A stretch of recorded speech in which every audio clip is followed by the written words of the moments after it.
یا ایہا الذین آمنوا، اے ایمان والو، اللہ کا پیغام مومنوں کے نام۔ الحمدللہ رب العالمین والصلاة والسلام علی سید المرسلین، اما بعد فاعوذ باللہ من الشیطان الرجیم، بسم اللہ الرحمن الرحیم۔ الصلاة والسلام علیکہ یا رسول اللہ وعلی آلکہ واصحابکہ یا حبیب اللہ، الصلاة والسلام علیکہ یا نبی اللہ وعلی آلکہ واصحابکہ یا نور اللہ۔ میٹھے میٹھے اسلامی بھائیوں اور مدنی چینل کے ناظرین، سلسلہ ہے اللہ کا پیغام مومنوں کے نام۔ الحمدللہ اس سلسلے میں ایک آیت قرآنی کی تلاوت سنتے ہیں، اس کا ترجمہ سنتے ہیں اور اس کی تفسیر سے چند مدنی پھول حاصل کرتے ہیں۔ الحمدللہ عز و جل آج کے سلسلے میں پارہ نمبر 7 سورہ المائدہ آیت نمبر 90 کی تلاوت سنیں گے، پھر اس کا ترجمہ سنیں گے، تفسیر صراط الجنان سے چند مدنی پھول بھی سماعت کریں گے۔ آئیے پہلے تلاوت قرآن مجید۔ یا ایہا الذین آمنوا انما الخمر والمیسر والانصاب والازلام یا ایہا الذین آمنوا انما الخمر والمیسر والانصاب والازلام رجس من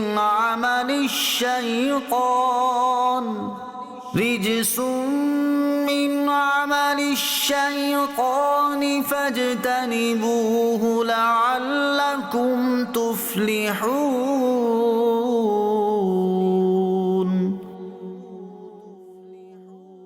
ترجمہ کنز العرفان۔ اے ایمان والو، شراب اور جوا اور بت اور قسمت معلوم کرنے کے تیر ناپاک شیطانی کام ہی ہیں، تو ان سے بچتے رہو تاکہ تم فلاح پاؤ۔ رجس من الشیطان، ناپاک شیطانی کام ہے۔ تفسیر صراط الجنان میں ہے، اس آیت مبارکہ میں 4 چیزوں کے نجاست و خباثت اور ان کا شیطانی کام ہونے کے بارے میں بیان فرمایا گیا اور ان سے بچنے کا حکم دیا گیا ہے۔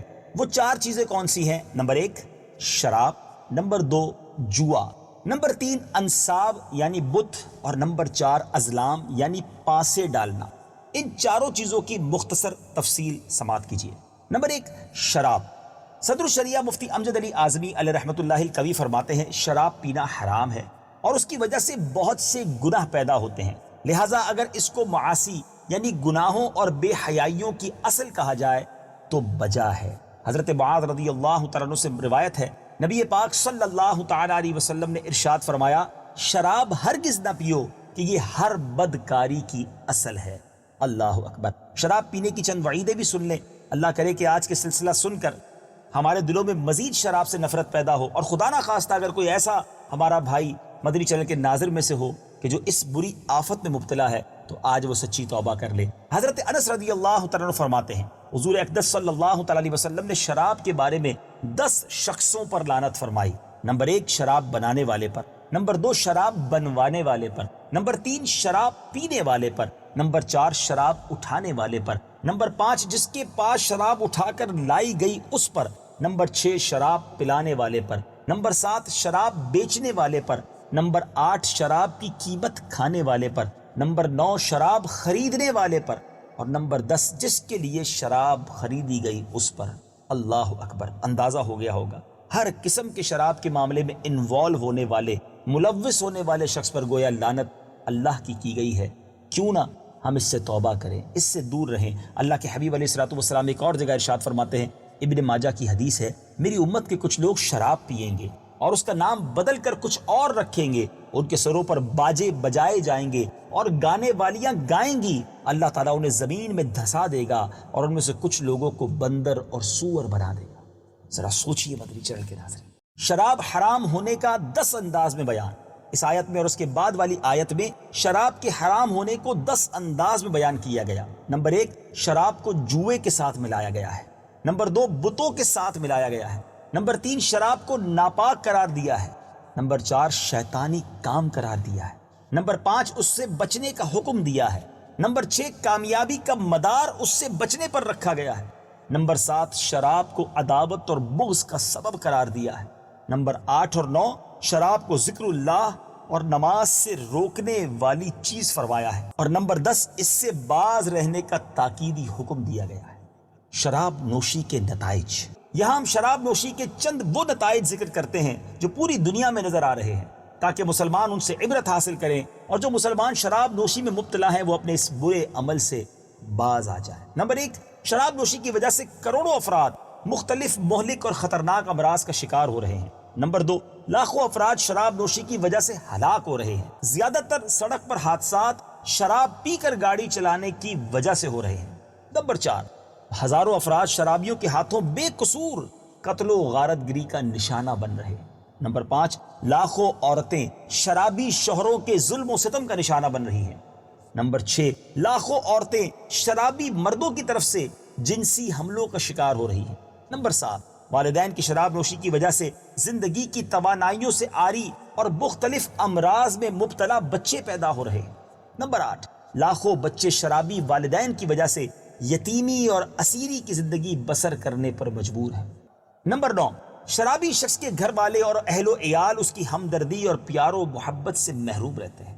نمبر 10 ان نقصانات کے علاوہ شراب کے اقتصادی نقصانات بھی بہت ہیں، جیسے کہ شراب سے حاصل ہونے والی آمدنی ان اخراجات کے مقابلے میں کچھ بھی نہیں ہے جو اس کے برے نتائج کو دور کرنے کے لیے ہو رہے ہیں۔ مثال کے طور پر شراب نوشی کی وجہ سے ہونے والی نفسیاتی اور دیگر بیماریوں کے علاج، نشے کی حالت میں ڈرائیونگ سے ہونے والے حادثات، پولیس کی گرفتاریاں اور زحمتیں، شرابیوں کی اولاد کے لیے پرورش گاہیں اور ہاسپٹل، شراب سے متعلقہ جرائم کے لیے عدالتوں کی مصروفیات، شرابیوں کے لیے قید خانے وغیرہ امور پر ہونے والے اخراجات دیکھے جائیں تو یہ شراب سے حاصل ہونے والی آمدنی سے کہیں زیادہ نظر آئیں گے۔ اللہ کرے کہ آج سچی پکی توبہ ہو جائے، اس کے قریب بھی ہم نے نہیں جانا ہے۔ اب بات کرتے ہیں جوئے کی۔ اعلیٰ حضرت امام احمد رضا خان علیہ رحمت الرحمن فرماتے ہیں جوئے کا روپیہ قطعی حرام ہے۔ جوئے کی مذمت پر عبد و احادیث بھی سن لیجئے۔ نبی پاک صلی اللہ تعالی علیہ وسلم کا فرمان ہے، جس نے نرد شیر، یہ جوئے کا ایک کھیل کی قسم ہوتی تھی، جس نے نرد شیر یعنی جوئے کا ایک کھیل کھیلا تو گویا اس نے اپنا ہاتھ خنزیر کے گوشت اور خون میں ڈبو دیا۔ ایک اور جگہ میرے آقا علیہ الصلوۃ والسلام نے ارشاد فرمایا، جو شخص نرد کھیلتا ہے پھر نماز پڑھنے اٹھتا ہے، اس کی مثال اس شخص کی طرح ہے جو پیپ اور سور کے خون سے وضو کر کے نماز پڑھنے کھڑا ہو۔ اللہ اکبر۔ جوئے کے دنیاوی نقصانات کو کون نہیں جانتا؟ دین اسلام نے اپنے ماننے والوں کو ہر اس عمل اور عادت سے روکا ہے جس سے ان کا مالی اور جسمانی نقصان وابستہ ہو اور وہ انہیں اللہ تعالیٰ کے ذکر سے غافل کر دے۔ ایسی بے شمار چیزوں میں سے ایک چیز جوا بازی ہے جو کہ معاشرتی امن و سکون اور باہمی محبت و یگانگت کے لیے زہر قاطع ہے، اور قرآن و حدیث میں مختلف انداز سے مسلمانوں کو اس شیطانی عمل سے روکا گیا ہے۔ لیکن افسوس کہ فی زمانہ مسلمانوں کی ایک تعداد اس خبیث ترین عمل میں مبتلا نظر آ رہی ہے، اور یہ لوگ دنیا اور آخرت کے لیے حقیقی طور پر مفید کاموں کو چھوڑ کر اپنے شب و روز کو اسی عمل میں لگائے ہوئے ہیں، اور ان کی اسی روش کا نتیجہ ہے کہ ان مسلمانوں کی نہ تو دنیاوی پسماندگی دور ہو رہی ہے اور نہ ہی وہ اپنی اخروی کامیابیوں کے لیے کچھ کر پا رہے ہیں۔ ہم یہاں جوئے بازی کے 3 دنیاوی نقصانات ذکر کر دیتے ہیں تاکہ مسلمان انہیں سن کر اپنی حالت پر رحم کریں اور جوئے سے باز آ جائیں۔ نمبر 1 جوئے کی وجہ سے جوئے بازوں میں بغض، عداوت اور دشمنی پیدا ہو جاتی ہے، بسا اوقات قتل و غارت گری تک نوبت پہنچ جاتی ہے۔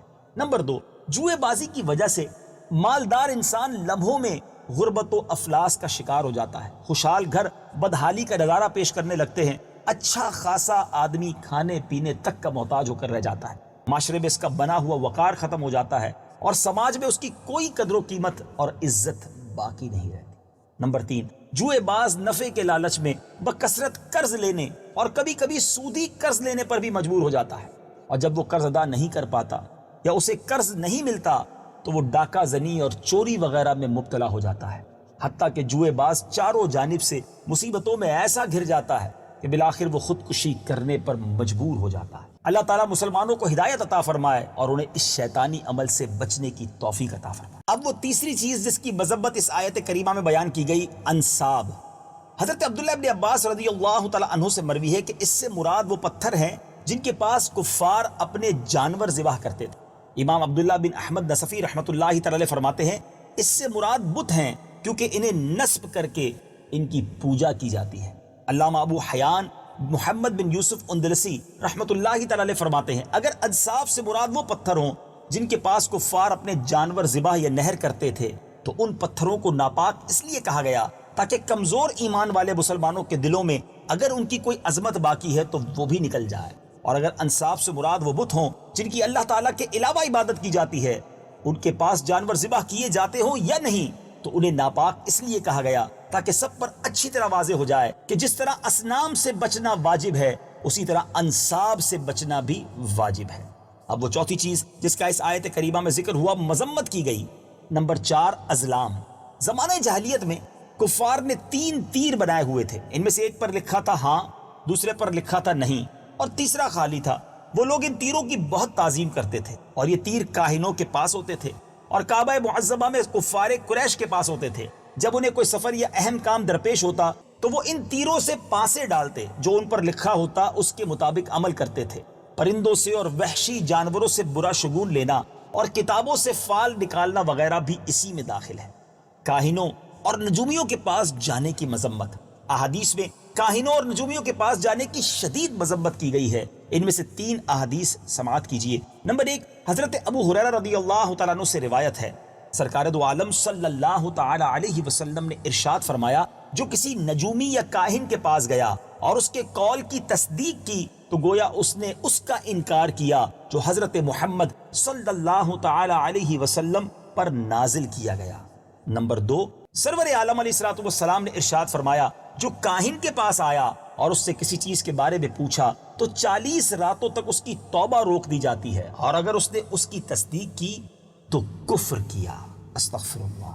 تیسری حدیث بھی سن لیجئے، حضرت قبیصہ رضی اللہ تعالی عنہ سے روایت ہے، نبی کریم صلی اللہ تعالی علیہ وسلم نے ارشاد فرمایا، خط کھینچنا، فال نکالنا، پرندے اڑا کر شگون لینا جبت یعنی شیطانی کاموں میں سے ہے۔ آیت فَاجْتَنِبُوهُ لَعَلَّكُمْ تُفْلِحُونَ سے معلوم ہونے والے مسائل۔ اس آیت سے 2 مسئلے معلوم ہوتے ہیں۔ نمبر 1 صرف نیک اعمال کرنے سے کامیابی حاصل نہیں ہوتی بلکہ برے اعمال سے بچنا بھی ضروری ہے۔ یہ دونوں تقویٰ کے 2 پر ہیں، پرندہ ایک پر سے نہیں اڑتا۔ نمبر 2 نیکیاں حاصل کرنا اور برائیوں سے بچنا دنیا اور دکھلاوے کے لیے نہ ہونا چاہیے بلکہ کامیابی حاصل کرنے کے لیے ہونا چاہیے۔ مدنی چینل کے ناظرین غور تو کیجئے، ایک آیت کیا شاندار میسج، 4 چیزوں سے بچنے کا ہمیں حکم دیا۔ تفسیر کے مدنی پھول تو ختم ہوئے، اب میں کچھ آپ سے بات کرنا چاہتا ہوں۔ شراب، جوا، فال نکالنا، یہ تو آج بھی عام ہے نا، آج بھی مسلمان ان برائیوں میں مبتلا ہے۔ کس کھلے الفاظ میں، کس شاندار طریقے سے ہمیں ان چیزوں سے بچنے کا حکم دیا اور انہیں شیطان کے کام کہا گیا۔ اللہ کرے کہ میں اور آپ قرآنی احکام سنیں بھی، پڑھیں بھی، سمجھیں بھی اور اس پر عمل کرنے والے بھی بن جائیں۔ خاص طور پر جن آیتوں کو ہم اپنے سلسلے میں شامل کرتے ہیں اس میں براہ راست میرے اور آپ کے رب نے ہم سے بات کی ہے، اے ایمان والو کہہ کر آپ سے بات کی ہے۔ جی ہاں، میں آپ ہی سے بات کر رہا ہوں۔ اللہ نے آپ سے فرمایا ہے۔ ہر سلسلے میں ہم کچھ سیکھتے جا رہے ہیں، سنتے جا رہے ہیں، سمجھتے جا رہے ہیں۔ اللہ کرے عمل کرنے والے بھی بن جائیں۔ مدنی چینل دیکھتے رہیے، اگلے سلسلے اللہ کا پیغام مومنوں کے نام میں ایک اور آیت قرآنی اور اس کے تحت چند مدنی پھول لے کر حاضر ہوں گے۔ صلو علی الحبیب صلی اللہ تعالی علی محمد صلی اللہ علیہ وسلم۔ یا ایہا الذین آمنوا، اے ایمان والو، اللہ کا